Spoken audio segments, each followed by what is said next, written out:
I am disappointed. But not because you didn't find it.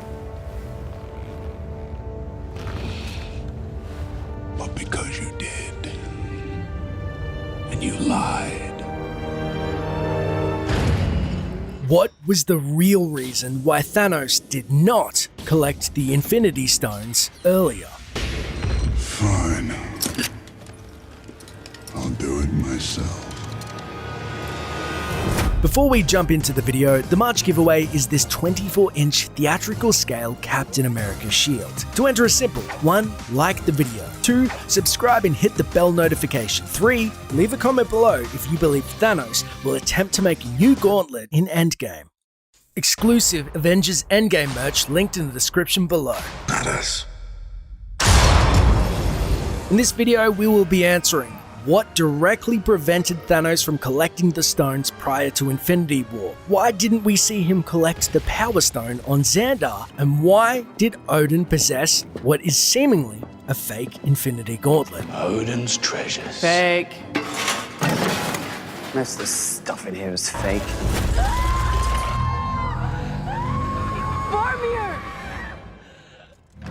The Russos directly answer why the Infinity Stones have not previously been collected in the director's commentary by stating, the catalyst for the whole movie was when Thanos figured out where the Soul Stone was because he captured Nebula on his ship and rooted around her brain and found out that Gamora knew where the Soul Stone was. It's the reason why he has not why he hasn't gone for it gone before. after the stones at this point, because the minute he does, the forces of the universe are going to line up against him. Right. If he doesn't know where the Soul Stone is, then what is the point? Exactly, and that's a question we had to answer based on all these other movies. You know, it's a darn good question. So it's confirmed that Thanos finds out the last location of the Soul Stone from Gamora. But how did he acquire the first stone, the Power Stone, off screen prior to Infinity War that we last saw safely on Xandar after Ronan's initial betrayal? You call me boy! I will unfurl 1,000 years of Kree justice on Xandar and burn it to its core! Then Thanos, I'm coming for you. We should talk about why did we decide to push Xandar off screen? Oh, yeah. We wrote versions of Thanos attacking Xandar, and it had a similar purpose in the script to what Nowhere does now. It was a place where Thanos and Gamora encountered each other. But the fact of the matter is, you know exactly what... If Thanos went to Xandar to get that stone, you know what happened. It was a big battle, and he got it. It's an attempt to not be repetitive. Yeah, We right. decided to cut it from the script. And as you said, start in the middle of the story. And make every stone collection an emotional moment. Sometimes it's because there's a person who's either wearing one or has one in his head, and sometimes it's because of What who you need to Thanos do to get it. encounters there, Yeah. what you have to do to get it, who you might have to sacrifice, etc. So it was always, as I said earlier, scenes need to do more than one thing, and every stone collection scene is going to be plot-based, but we wanted them to be deeply character-based too. You're going to die for that. We also get direct confirmation by none other than everyone's favorite techno mage, Ebony Maw, of the Black Order, that no one else previously has ever used 2 Infinity Stones in tandem. No other being has ever had the might, nay the nobility, to wield not 1, but 2 Infinity Stones. And we get further confirmation by the Russos that he should be believed as the Black Order, Thanos' trusted Infinity Stone retrieval squad with intimate knowledge of their history and workings. You know, these characters, the Black Order, can certainly find the stones. And if they can find the stones, the assumption is that they know an awful lot about the stones. And they're prepared. There are relics that predate the universe itself. Consider the following. Odin was not only intimately aware of the stones and their history, but with the gauntlets itself. While the other relics often appear as stones, the ether is fluid and ever-changing. It changes matter into dark matter. Although Hela had the infamous line about Odin's gauntlet, Most of the stuff in here is fake. Kevin Feige clarified that There are 2 different gloves, he told Cinema Blend, meaning the Marvel Cinematic Universe has 2 Infinity Gauntlets. Now this is further confirmed by Taika Waititi in the Thor Ragnarok commentary. That bejeweled gauntlet, which appeared in Thor 1 and had a lot of the fans speculating as to why there was that gauntlet there. We felt it was necessary to explain to everyone that it was a fake. And I like to think that Odin had that fake gauntlet in his weapons vault so that people of the universe would think that it was safe and that he had it. So you have a matching left and right glove, although Taiki says that Odin's is fake. I think he means that the obvious fake stones embedded in the gauntlet put the general populace at ease, believing that Odin, the Allfather, one of the only beings strong enough to contend with Thanos, had the gauntlet for safekeeping, and while that may be contested, Thanos would dare not stir one of the beings as powerful as Odin whilst he didn't know the exact location of the Soul Stone or have a gauntlet to house it in. The minute he does, the forces of the universe are going to line up against him. Right. If he doesn't know where the Soul Stone is, then what is the point? Now, why Thanos having a gauntlet is important is because we know, according to Eitri, the dwarves of Niflheim were protected by Odin. What happened here? You were supposed to protect us. Asgard was supposed to protect us. Asgard is destroyed. The dwarves being special as they hoarded and manipulated the metal Uru. Now, this is a godly metal in the MCU, which is shown in the wiki as the only known metal powerful enough with its magical properties to absorb and house the stones in tandem. So with that logic, Ragnarok not only did away with the dwarves being protected by Asgard and Odin, but also the first version of the gauntlet.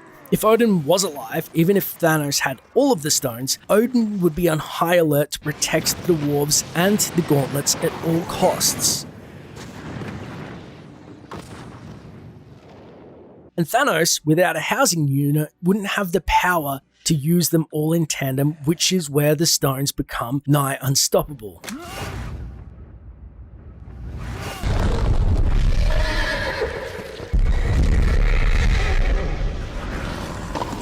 Father, we'll finish them together! Silence.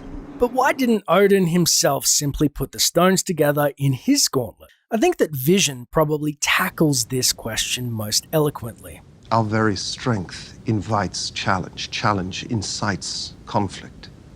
And conflict breeds catastrophe.